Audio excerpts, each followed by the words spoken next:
and welcome. So I am recording this webinar, and then we will officially begin the program for today. So as I hope all of you are aware, today and the rest of this week is National Postdoc Appreciation Week. SACNAS is celebrating National Postdoc Appreciation Week this week, and we are hosting this webinar, Cultivating Your Career as a Postdoc, as part of our events for the week. My name is Elizabeth Aguilera. I am the SACNAS Programs Director, and we are so glad you are joining us today. I will also mention that we have Abby Kern, who is our SACNAS Programs Coordinator and who is in the chat moderating today, and will be posting a couple of links in the chat as well. So before we proceed, and per SACNAS event tradition, I would like to take the time to do a brief land acknowledgement and grounding. I am currently residing on Cheyenne and Arapaho territory in the state of Colorado. But SACNAS is based out of California, which is the original homelands to over 200 tribal nations, bands, and rancherias of Native American and Indigenous people. I would like to take this time to acknowledge the original inhabitants of the various regions which we all live and work, and honor the rich culture of the Indigenous people across the country.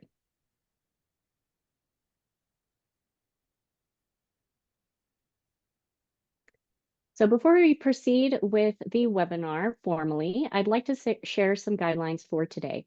So first, I want to remind everyone that if you have any questions, please feel free to use the Q&A feature within Zoom. You're also welcome to post some questions in the chat, but it will be easiest for us to capture those questions in the Q&A feature. This will allow our moderator and speakers to view your questions. Another reminder, as always, please be polite and respectful while asking questions within the chat and the Q&A feature. And as always, feel free to share your name, your institution, and or location where you are coming from when you are asking questions or in the chat as well. So with that, I would like to introduce our panelists for today's webinar. First, we have Alberto Roca, who is the Executive Director of Diverse Scholar. We also have Dr. Gabriela Fernandez Cuervo, who is the Senior Strategic Alliance and Business Manager at UC San Francisco. We also have Will Carrasquel Ursulais, who is the Principal Scientist at Roche Sequencing Solutions. And then last but not least, we have Zach Murguia-Burton, who is the Assistant Professor at the Department of Earth Sciences at Montana State University, and who is also a postdoc leadership alum, class of 2023. So as I introduce you all, I would like to go ahead and welcome you to come off screen, say hello, share why you're excited to be a panelist for the session, and welcome all of our attendees. And I'll start off as I introduced. So Alberto.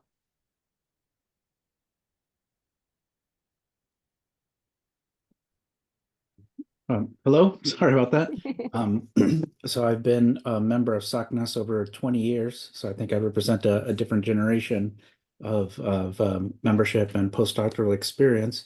I'm trained as a biochemist, also self-taught in bioinformatics back in the 90s. But I did a lot of volunteer work while I was a postdoc myself. So I helped create the postdoc committee of SACNAS, as well as the diversity committee of the National Postdoc Association. So a diversity organization helped with postdocs, a postdoc organization helped with diversity, but I always worked at the intersection. And so my cohort of postdocs at the time, we did things between those two, but then I created my own organization to focus specifically on this. I call the nonprofit since 2012 Diverse Scholar, and we published the career portal minoritypostdoc.org.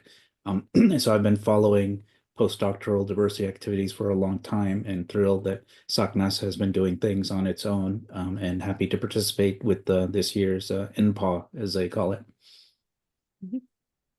Thank you so much. Next, I'll pass it off to Gabriela.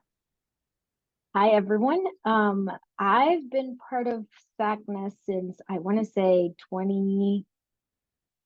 since an undergrad, since about 2000, let's say 9 or 10. Don't remember exactly when I started attending conferences, but all through essentially my academic career, I've been trying to be involved. I was also a PLI alum of the cohort in 2019. So yeah, I'm really excited to share my story, my journey, what I liked, what I didn't like, where I am now, and happy to answer any questions and be of help to anyone that is in that crossroad of like postdoc, academia, not academia. I know we've all been there, so I would like to be of support to you in as many ways as I can. Thank you so much. Next, I'll pass it off to Will. Hi, everyone. I am originally from Venezuela, and I came to the US as a postdoc about 6 years ago. First at University of Wisconsin at Madison, and then Washington University in St. Louis, where I had the opportunity to engage with SACNAS, and also I was the co-president of the chapter there at WashU. When I was planning to apply to postdoc, I remember I contacted many different people, different ages, different generations. And what I feel is that there is a different generational difference on what the opinions are about being a postdoc, about the expectation of being a postdoc. People who were postdoc back in the 90s, they say that it was the best experience in their professional life. And I feel those feelings have changed over the years. People who have been postdoc recently, most of them, most of my friends are still postdoc. Uh, not everyone is that happy like it used to be in the past. So thank you. I am very grateful to be here. I am here also to help you if you have any question or if you want to connect later through LinkedIn or something. I am totally open and happy to help. Thank you so much, Will. And last but not least, we have Zach. Hey everyone. Likewise, just thank you so much for the invitation to be here. It's really wonderful. To be contributing, hopefully contributing something useful to this session. For me, I definitely feel like a newcomer to this type of conversation since I actually just finished up as a postdoc. I spent 1 year in a postdoctoral research position at University of Idaho, and then 1 year as a visiting assistant professor at a small liberal arts college, Bates College in Maine. So this is a very fresh conversation and something I'm also, really passionate about within the broader framework of professional development for students and for early career scientists and engineers. Like the other panelists had shared, I'm also, just more than happy to be of help in really any way I can, support in any way I can.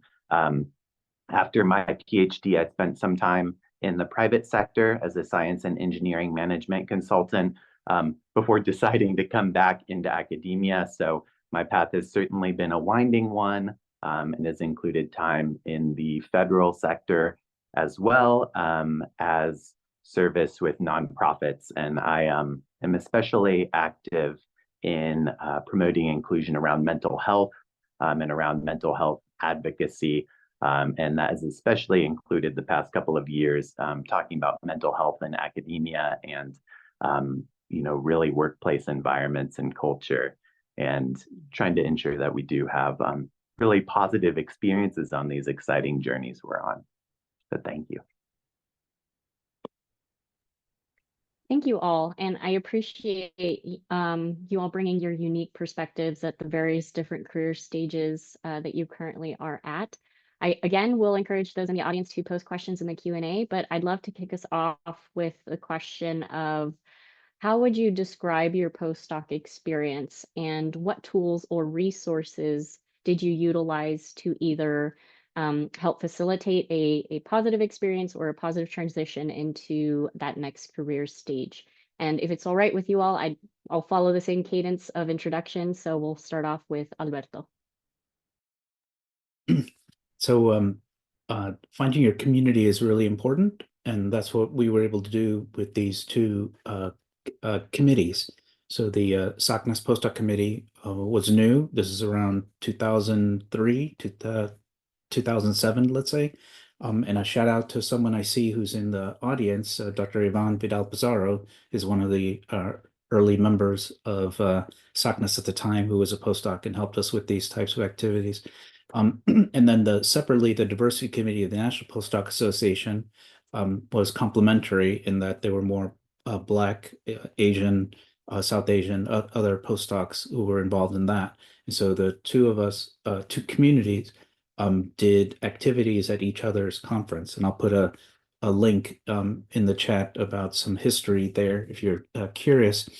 But so having these activities of, we would put on a postdoc panel at SOCNAS, we put on a diversity panel at the NPA, gave us something common to work toward, because since we were so multidisciplinary, we didn't necessarily have a lot of science to talk about among our direct peers. I mean, I could find biochemists at SOCNAS, but there's only so much mentoring I can do to the undergrads or judging posters. And I would feel like, well, what about me? How can I find help? And especially from peers, how can I find people to relate to? Because even though at the time I was in Houston, which is my hometown, many Latino, Latinx, Latins there, so I wasn't missing for lack of other Hispanics, but not necessarily who were going through the same experience as me of, trying to survive and navigate a primarily white institution. And so that would be my advice: is find a community. And so the PLI, I know, definitely serves that. And so I applaud what SOCNAS is doing for allowing people to find one another.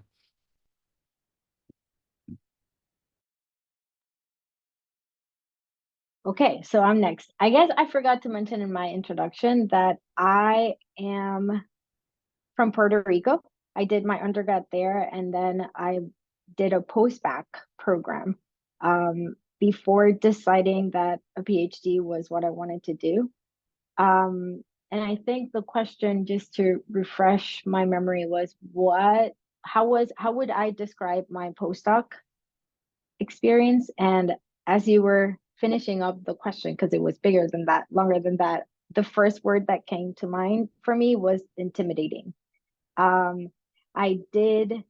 I've always, throughout my academic path, I was always kind of uncertain about taking that next step and like, will it be for me? Is this where I belong? Like, I would always, in a way, doubt myself about that. And of course, it happened again when I was deciding whether I wanted to do a postdoc or not. Was this for me? Should I do it? Should I not do it? What will it bring me, like, that I need or not need?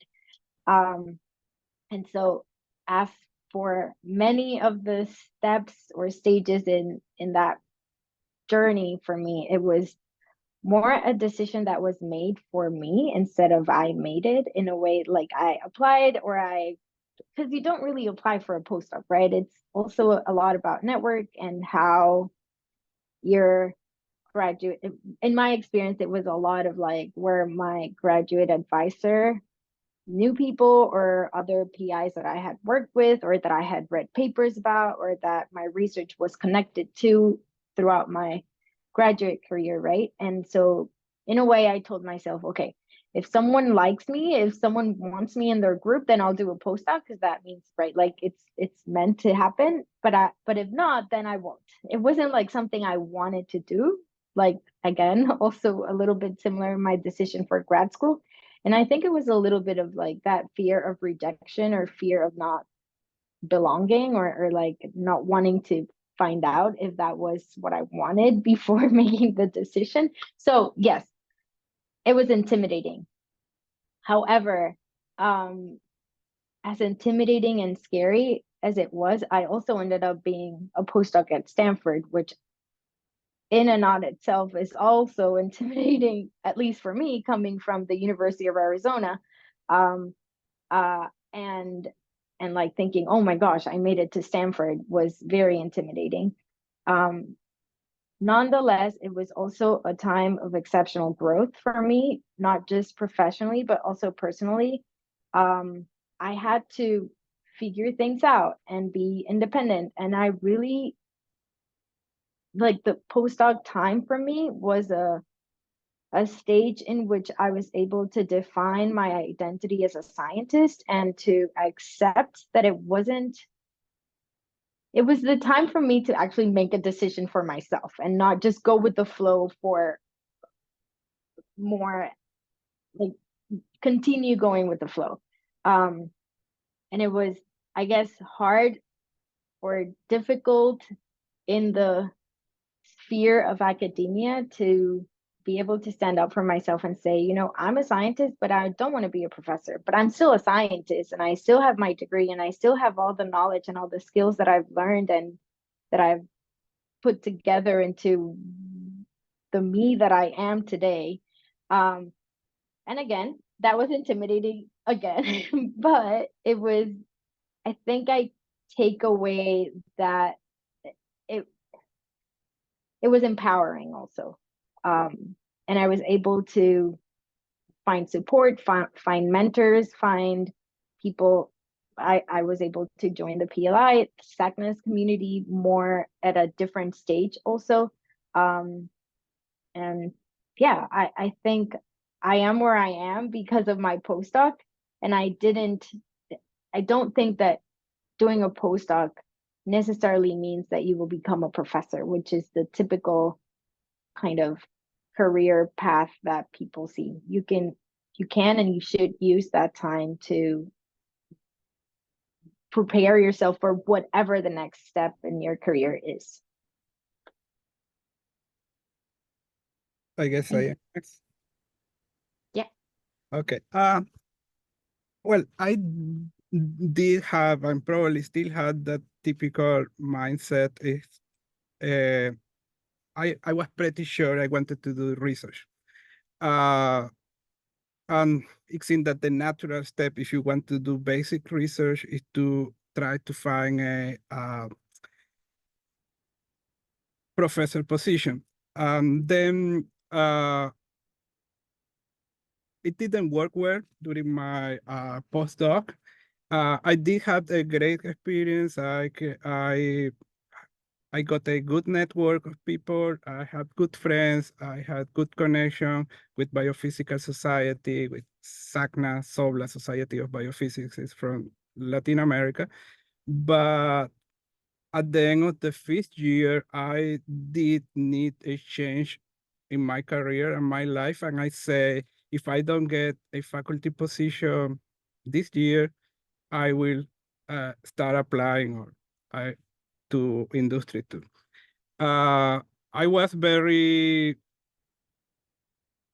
hesitant because what the people say about industry is like, it is not research anymore. You are going to do formulation all the time or things like that.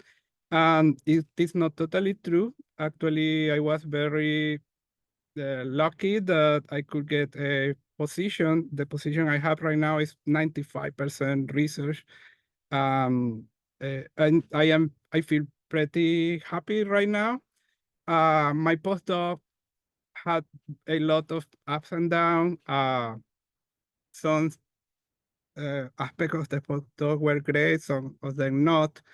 But the important thing is I got a lot of skills. Like I say, I could build my network. That helps a lot. The skills I learned in the postdoc allow me to get the position I have today. It is helping me to be successful, to do research quick, to get research very fast in an industry setting. So I guess that after all, my postdoc have a positive and happy ending because I am doing better now. But it was definitely challenging. What I believe is that we should have a plan, have a good sense of what we want to do. In my case, it was research. Some people want to do more like community connections. That is totally fine. Pursue that. Have an open mind. Not everyone will get a faculty position, at least knowing in the time that you are expecting to get. In my case, I was trying to get in the first year, or I will move somewhere else. And I did. Some people I know, they have been trying for 7 years, 8 years, and they finally got. If that's what you want, that's totally fine. So that's what I say. Try to learn, try to make connection, and try to just keep your mind open. You can do what you like to do, either in industry or academia.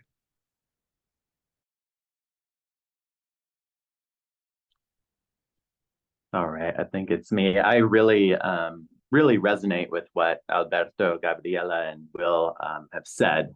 Many different things that I connect with. I think, first off, what I will mention that I definitely felt during my 2 years of a postdoctoral position was definitely the intimidation and anxiety and a lot of frustration and uncertainty. And so I definitely experienced from 2022 all the way through now, basically, and just starting this position at Montana State, a lot of uncertainty, doubts, and difficulty. So I definitely resonate with that, and I definitely, if people are feeling that in their postdoc, which I think postdocs in many ways can be quite isolating.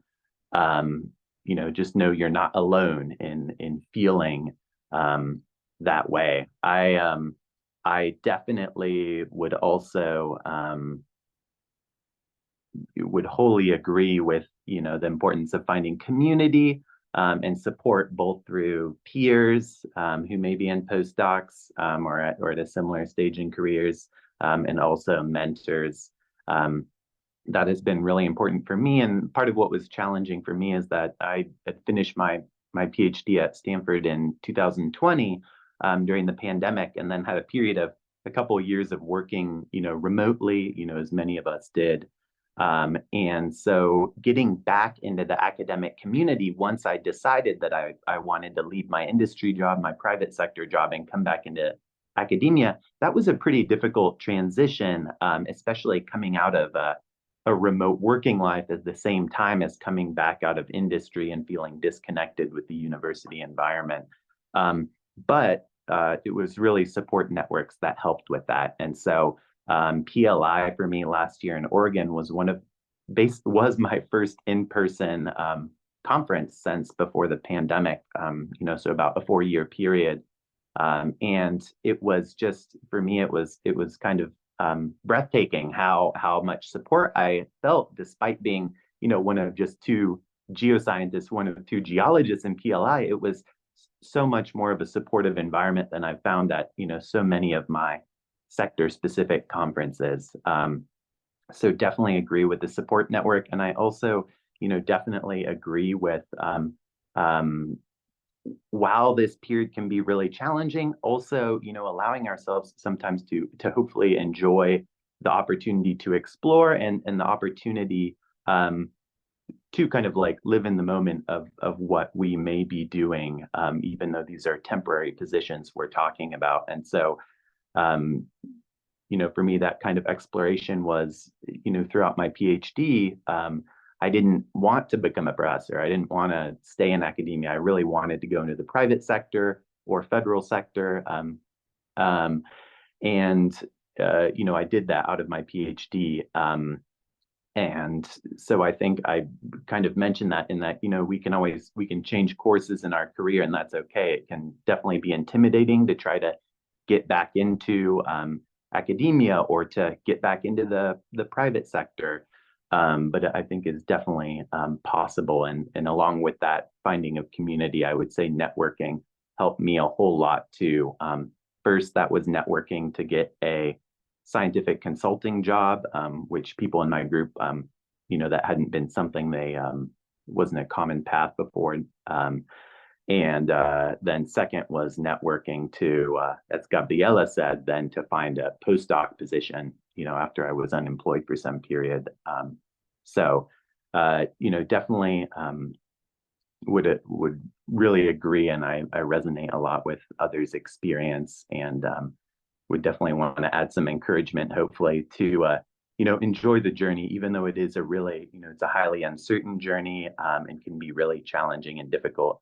my hope is there's also opportunities to enjoy and live in it along the way. Thank you all so much. I have a question that I'm hoping will springboard into two questions from the audience, and that is, I think you've all kind of described that we've kind of just been molded to believe that as scientists we will become professors in academia. At what stage, presumably potentially during your postdoc, did you find the pivotal moment where you realized, I'm going to take X route? You're all in different spaces now. But what was that defining moment for you? And then I'll kind of follow up with the questions from the audience, and I'll start off with Alberto again. Well, so I'm married. My wife and I met during our postdoc. So she was just finishing, and I was figuring out, well, what do I do next? Because mine was ending. And so what was easiest for me to do is a second postdoc to kind of match up with hers. And so I moved from Houston to Irvine, California, where we are now. And so the two-body issue is something real to balance. So she found a faculty position first. In fact, it was in the same institution. She transitioned to a different department, and she's been tenured now for about 7 or 8 years. And so I did try to go on the faculty market one cycle. It was a failed search, so no one was hired that year.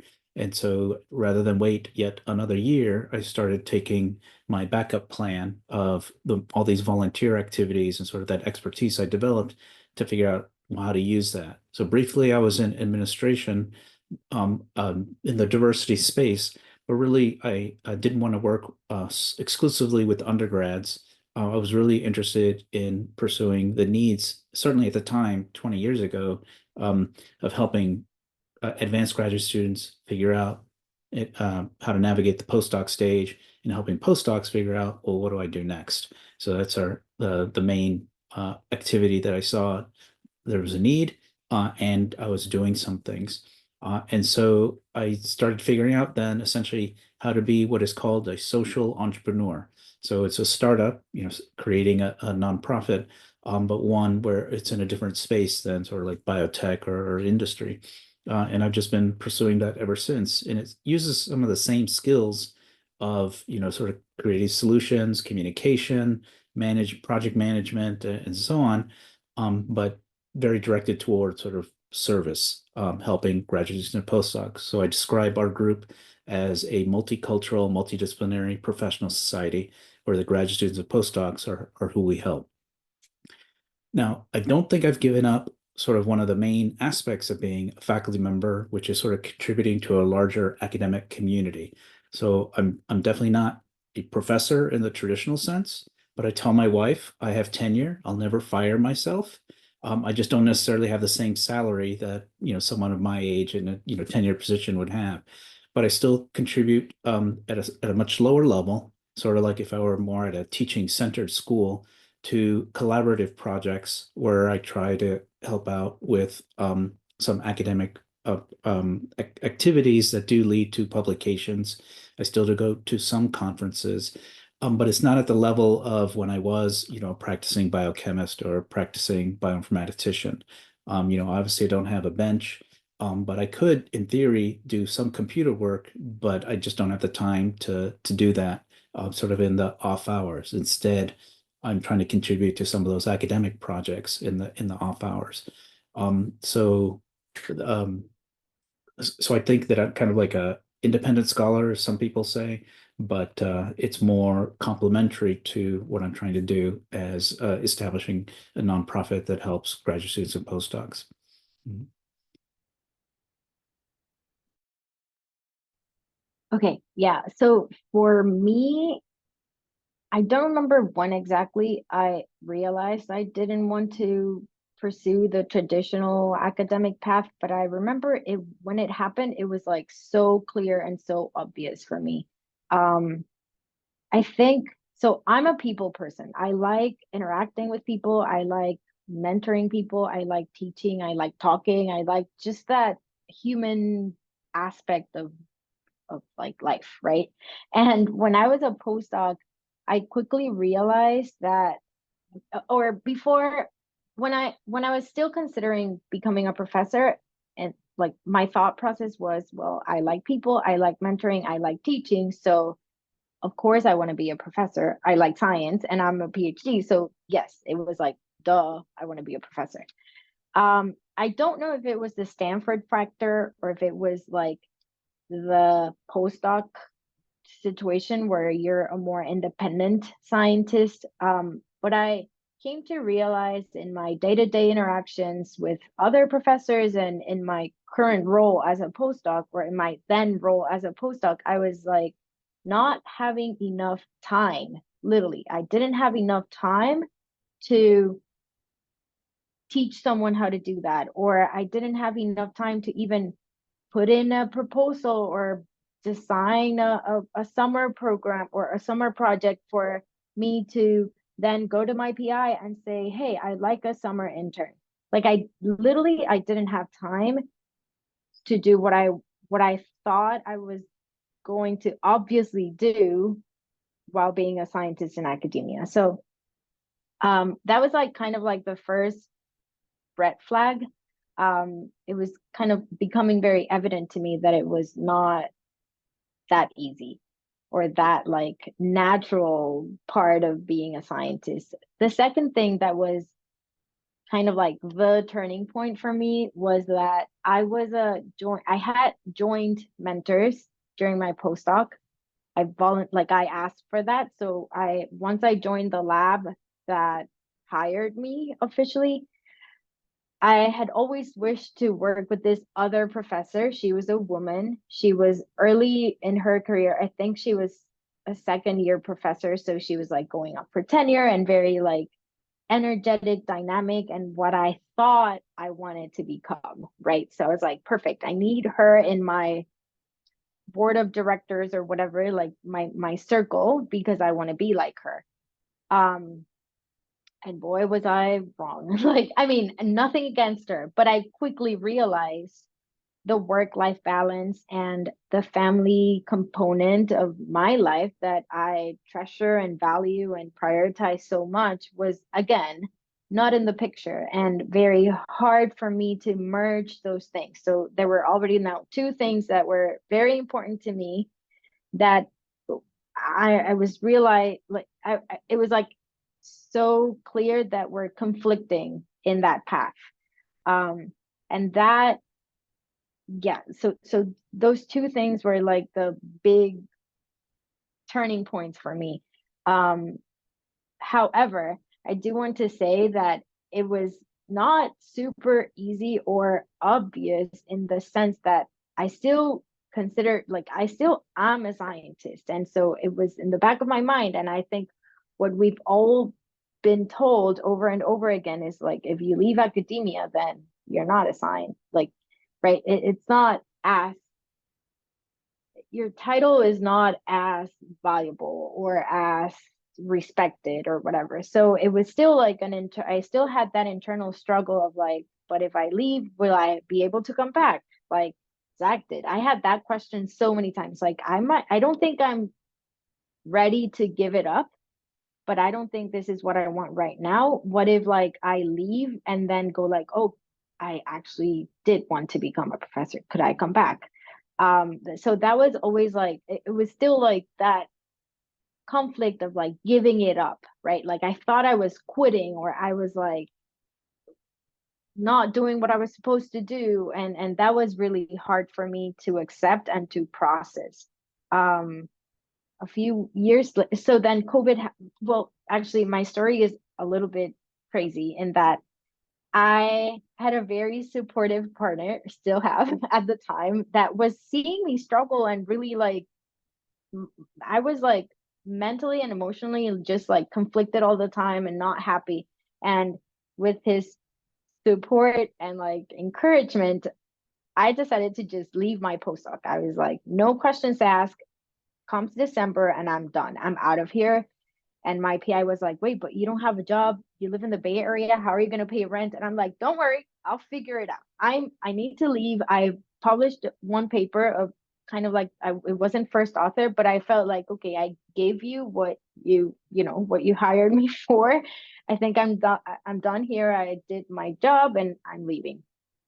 And PIs are usually, or at least I've had a good experience with my PIs in that he immediately put on his dad hat and he was like, no, you can't leave. You don't have health insurance. If you quit, like you like all these things. And I'm like, no, it doesn't matter. Don't worry. I'll be okay. So I left at the end of that year, 2019. And my plan was to go to India to teach science. It was like it was a program, a nonprofit that was teaching teachers science and how to create curriculum and to do science in a village in the Himalayas. And that was my plan. And that was what I told my PI. I'm leaving for India. And he was like, you're crazy. I was like, okay, thank you. I left. I left mid-January with the goal to be there for 5 months. And I had to come in like 6 weeks, I think I was there because of COVID. So then I came back to lockdowns, to we all know what happened, without a job, without a postdoc. Like I was like literally, I was like, oh goodness, this is what he meant. Like I couldn't leave my postdoc. I was lucky enough to find a job at a startup in the legal team at like sort of with my experience from grad school from tech transfer. So I had something to survive on. And that eventually evolved into my current role, which again, I am a scientist and I do science. I connect people, I build teams, and I'm very, very, very close to the science. I just don't do it. I facilitate the science, and I love what I do right now, and I'm where I want to be. I guess like eventually I got there.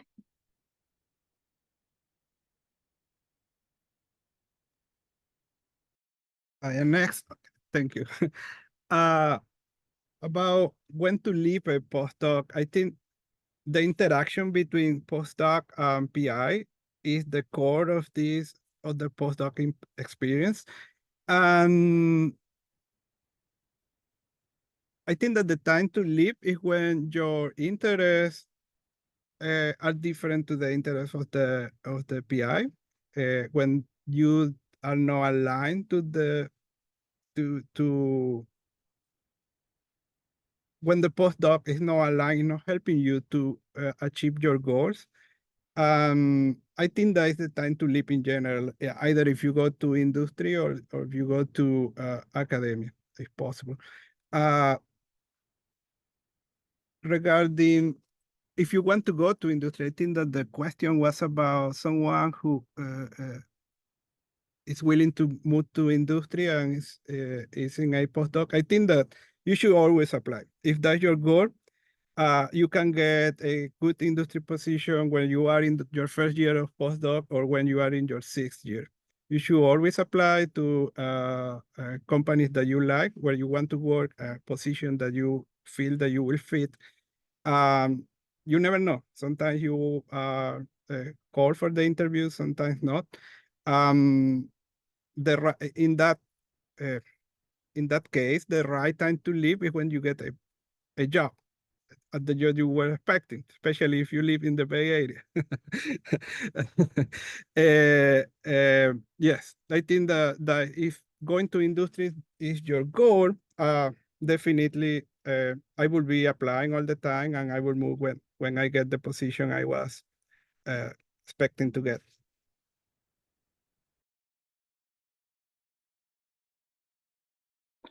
Yeah, I think definitely this question of knowing when we want to head for a new job or knowing when's the right time to leave. I mean, that's a critical one. And well, it's funny because I was 2019, I was also working and living in India. Gabriela, it seems we have a lot of overlap. Trying out a job that was totally different from my PhD at the time. And I, also agree. I want to advocate, I think it can be so scary thinking about the next step in our lives, especially if that next step is a departure from what we've been doing for 5 years, 10 years, 20 years. But that step, that leap can be tremendously rewarding. And even if that step means going from a lucrative job to unemployment for some period, because I definitely agree. I think ideally, as Will said, we would be able to apply to new jobs while we're in a current position that we're either dissatisfied with or wish to leave. But that, doesn't always work out. For instance, with the faculty application cycle, it's every fall, and I've been through some, I guess, quote unquote, failed cycles, even if I learned things during all those interviews and horrible applications. And so sometimes that leap, is a leap into the unknown and into unemployment. I was, after a year of working in scientific management consulting right out of my PhD, I quit because I was enjoying the job, but kind of the indicator for me that I wanted to try academia again was that I really missed it. I really missed the style and format of life and work that I had as a PhD student. And so I wanted to give it a shot. And that meant quitting a really lucrative job. My dad thought I was crazy. So instead of PI, it was my dad who was like, "What in the world are you doing?" I probably, as a professor now, if I do remain in academia, I won't ever again make as high of a salary as I did in that 1 year right out of grad school in consulting. And so those things are all, definitely scary. But for me, it in retrospect, it was definitely the healthy choice. And that, is despite the fact that I did make that leap into having no health insurance, was hospitalized for a mental health crisis, it worked out. It was really challenging, but it has worked out. And I definitely am an advocate for if anyone is ever unhappy, there's no obligation to your PI, to your supervisor, to your boss. There's no obligation to stay in a job that is making you unhealthy. So I'm definitely an advocate for switching careers, and I'm also an advocate for trying out different careers. I think that's one of the big things is, hey, if someone is not enjoying their PhD or not enjoying their postdoc, leave and try a job in the federal sector or in the private sector or doing Peace Corps or Teach for America or something like this. And, if after a couple years of working outside academia, you love your new career route, then that's wonderful. And if after a couple years you really miss academia, that's also wonderful because you could try to get back into it as well. I definitely am an advocate for escaping positions that may not be the right fit for us, and definitely agree with the other panelists that there are a ton of different types of jobs out there, styles of jobs. Social entrepreneurship is one, science communication. Being a scientist, we all have PhDs. We are scientists. That's not changing. And similarly, if someone is staying in academia, I think we're always holding R1s up on a pedestal. I'm at an R1 now, but I have, some of the most rewarding academic experiences for me have been at small colleges, small teaching-focused colleges. And so I think realizing that there is such a stigma and pressure for scientists and engineers to become an R1 faculty member and nothing else, acknowledging that stigma and that perception is incorrect. And we need scientists in all these walks. Couldn't agree more. Well, thank you all so much. I have a question that I think would be a really nice segue based on what you all have been touching on in the last couple questions. What are some strategies for maintaining work-life balance that you maybe started cultivating while you were a postdoc that you continue to implement post-postdoc? And I'll start with you again, Alberto. Put you on the spot every time. So that's difficult because things change in your life, and so it really depends upon sort of what you mean. But if I focus specifically on my time as a postdoc, it really was having some activity outside of my research project, which gave me a mental break, but also which was giving back to some type of service, giving back to a community. In my case, My research at the time was very technical. It was a biophysical approaches to looking at protein DNA interactions, long hours in the lab, and it wasn't necessarily a good time, just because of what was going on. And so I really needed a break for multiple reasons outside. And that's where I started mentoring a Hispanic club. So it wasn't science focused, it was just a specific Hispanic club at Rice. They use the acronym ASER, or Hispanic something cultural enrichment at Rice. And so that was for me the outlet.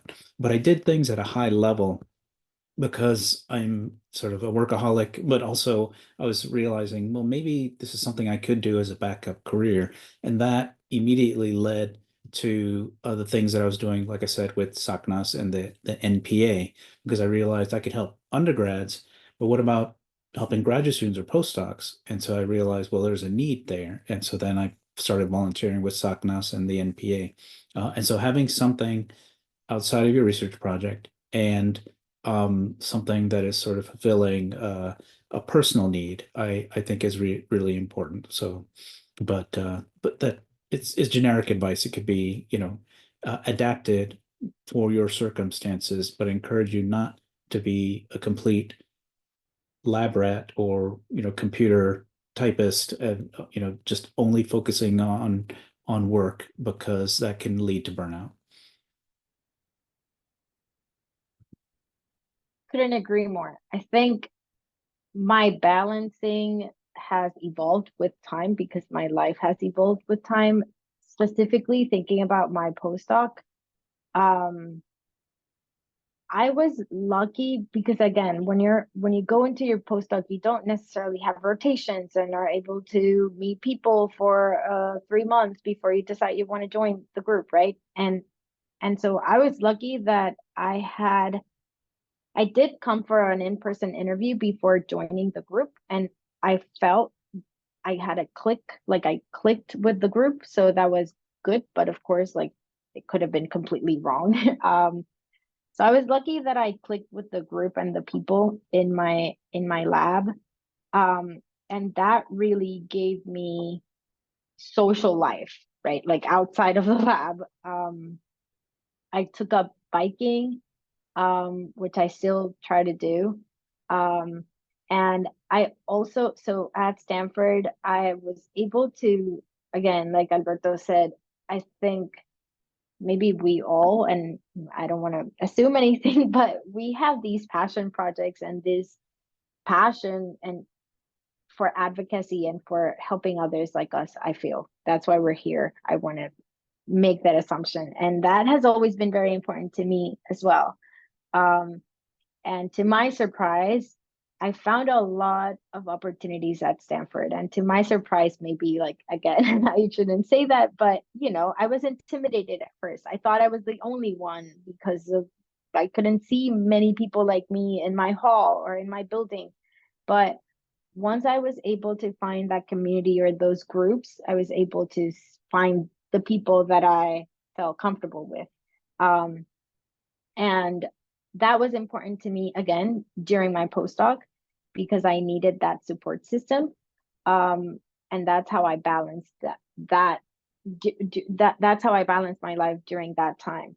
Now after my postdoc and in my now professional career or like non-academic life, or stage, I have a family and I have 2 kids. And now balancing life and work looks completely different, right? Like I want to be there for ice cream day at the daycare, and I want to be able to, I don't know, go to play dates with my daughter and like be able to maybe stay home sometimes because I want to breastfeed or like life just keeps going and your priorities change. But I think if you are able to learn, and maybe it is you learned it already in undergrad or you learn it in your postdoc or at any stage, I think the skill that you need to learn is to understand that science, the bench, the paper, the presentation, the PI is not more important than you are. And you need to make time and space for yourself and whatever that means. Like maybe it means literally just watch a show every night, and that's fine. You can do that, but make sure that you take time to learn and know yourself, so that you know what that space and time and like me time means. Yeah. And I think during postdoc is a good time to find that out. Like Alberto and Gabriela say, it is very important to find activities or network outside of your lab. I understand that postdoc spend a lot of time in the lab. In my case, I was going to the lab every day, Monday to Sunday, and I am not complaining. I love lab bench work. I love to do experiment, and I was happy doing that. But it was also important to have other people, friends, significant other, whatever, outside of the lab, and in groups that are not connected to your work. That is what I recommend. But now I want to comment because I know some people are interested on how it is in industry. In industry, it's totally different, at least where I work. I remember when I moved, I started here. We work here Monday to Friday, kind of 9 to 5. It is very flexible. And I remember the very first few weeks, I was feeling like during the weekends, I was feeling something like I had to do something. Why I am not working? I need to work. Uh, um, but that happened the very first few weeks, and then I realized that you can use that time to have a better life work balance, how it is called. But you can always find that even if you are a postdoc, I understand postdoc works a lot because the postdoc usually want to publish those papers that will open the door for your for that great job that you are aiming to get.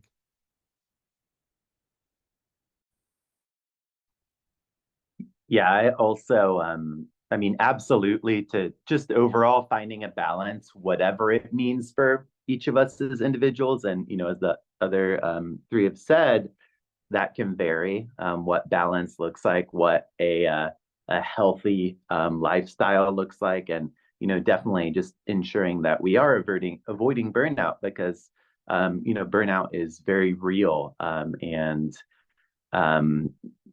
for me, also what a balance looks like has also, evolved through life. Now my spouse, she's an academic as well, but we have very different work styles. She works well in the morning. I love to work at night as a PhD student. And so we adapt to that, of course. And, thinking about kids, as Gabriela mentioned, my partner and I have also had, she and I have also had a lot of conversations about how that might change, especially if we both do remain in academia and professorships. So I totally agree that balance will vary for each of us. For me in grad school, that meant trying out every manner of activity from sailing classes, cycling, car clubs, buying a car off Craigslist that didn't work, cooking, gardening, anything that brings us joy. For me, writing and the science, especially the writing part, I really love writing manuscripts, which some of my friends in my lab hate that part. But I do love the writing part. But for me, things that weigh often are definitely the emails. During my postdoc, I would allocate just one day a week to handling emails and those kinds of tasks, meetings, emails that I don't enjoy as much as the writing. And so, for me, that was part of crafting a lifestyle where I didn't feel like I was living for someone else, whether that was a boss or a PI or a supervisor, but instead, living for myself and what I enjoy and what I was doing. As Will said, in the private sector, things can look totally different. Things can look similar in ways. For me in the consulting job, that was usually 60, 80 hours a week. It was a lot more intense than my PhD. But the flexibility there was that I was billing my own hours and working a lot of different projects. But I would kind of do all that between Wednesday and Sunday. So different ways the lifestyles worked. I've worked a couple other jobs for energy resources companies, and those have also looked very different. One was very intense, 9 to 5, but was extremely enjoyable because I worked with a lot of brilliant colleagues. The other was an extremely relaxed 9 to 5 that was super boring because there was nothing to do. So, as we go through thinking about work-life balance, for me, myself, I also think about, well, what type of colleagues do I like being around? What type of work environment do I like? Because it's not just academia versus industry. It's, well, this startup versus this startup versus this startup versus this government sector, this PI's lab, that university, this college. So definitely, as the others have shared, kind of seeking out really what works best for our balance. I think just with the main message being that you do deserve a balance. If you are a postdoc, if you are a grad student, you deserve a good work-life balance. You should not be in the office 100 hours a week. It has been proven that, working beyond 55 hours a week intensively on one task makes us no more productive. So do get out there, do the things you love, including your science, your engineering, your medicine. Thank you, Zach. And on the rest of the panelists for your responses. I know we're almost at time. I want to ask a quick question from Yvonne from the chat. And maybe if we could quickly do a round robin of what's one piece of advice you would share for someone who's considering taking that first step out of their thesis lab and into a postdoc. Round robin, and we'll start with Zach this time. Oh no, I was worried about this one because I was like,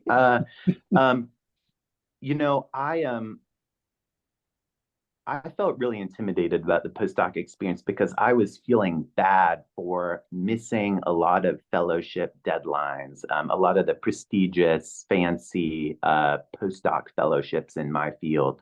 I missed all of those applications because, again, I kind of decided after year and a half or so to go back into academia out of grad school, and I was out of cycle. And so I felt really intimidated about that and was beating myself up about it. I was like, oh, well, I didn't get this fancy fellowship. It's not going to work out for me. And ultimately, what happened, to Gabriela's earlier point about PI networks, is there was a woman I had worked with, not in academia, but at NASA, a researcher at NASA, who she knew a professor at University of Idaho, and the woman at University of Idaho was looking for a 1-year remote postdoc. And that kind of fell into my lap and ended up being perfect for me because at that time I was following my partner for her research. Throughout that year that first year back in academia, I had a lot of those doubts still of like, well, I didn't get that fancy fellowship. I didn't get, maybe I'm falling behind my colleagues who have these prestigious titles at, elsewhere. And so I would definitely advise, I think it's very natural to have those self-doubts and to be intimidated, and also have, always have imposter syndrome, no matter where we are. And that's okay. And, I think the reality is there are any number one of paths in choosing a postdoc. It could be a fancy fellowship. It could be a really well-published professor, or it could be someone who you know is a really wonderful person and going to be a good boss, but hasn't published as much. Maybe they're early in their career. That was the situation for me.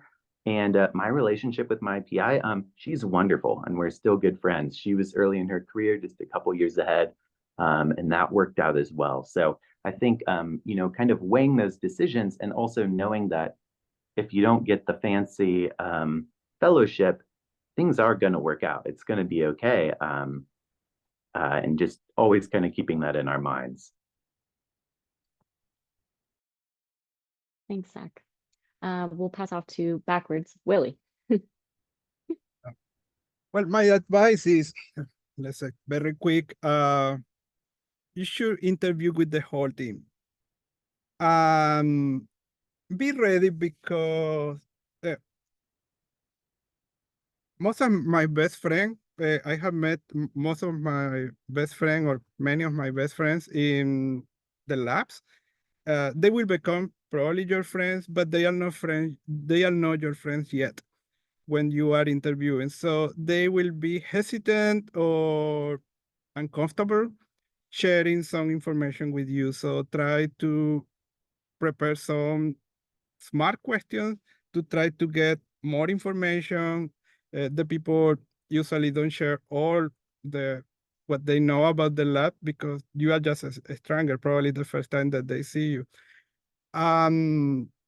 Yes, other thing is I would say I would check what happened to the previous postdocs in the lab. Did they reach their goal? And I will try to reach out a few of them too.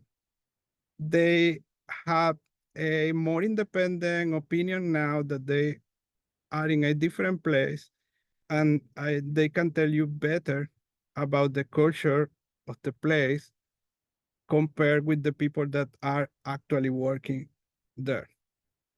That's what I will do. Thank you.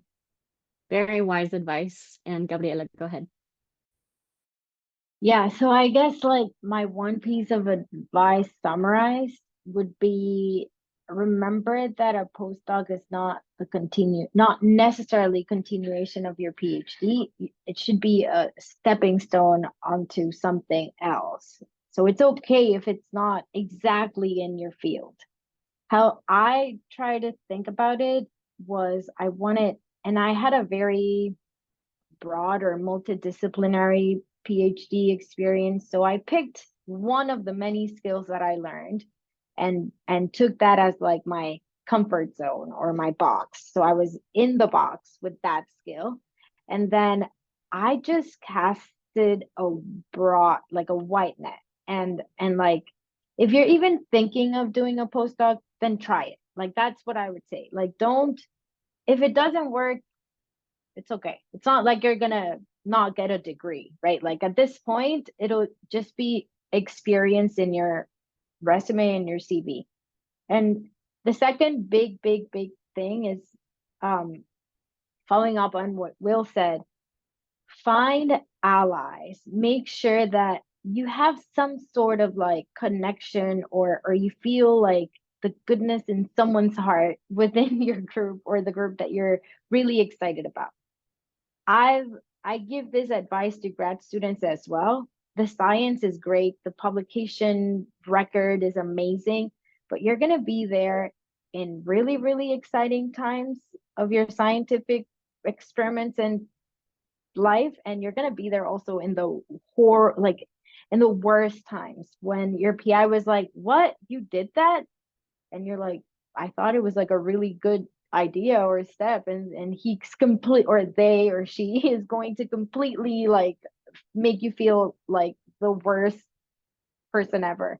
So make sure you, I really like Will's advice of like interview other people and look at their experiences 100%. Like I'm all about team and allies and people that will become your friends, and I still connect and I still have friends from my postdoc, even though not everyone was great to be with or to experience that stage of my life with.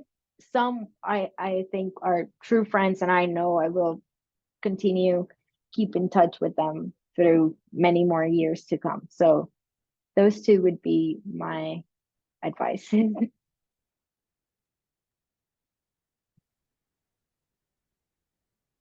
ahead, Alberto.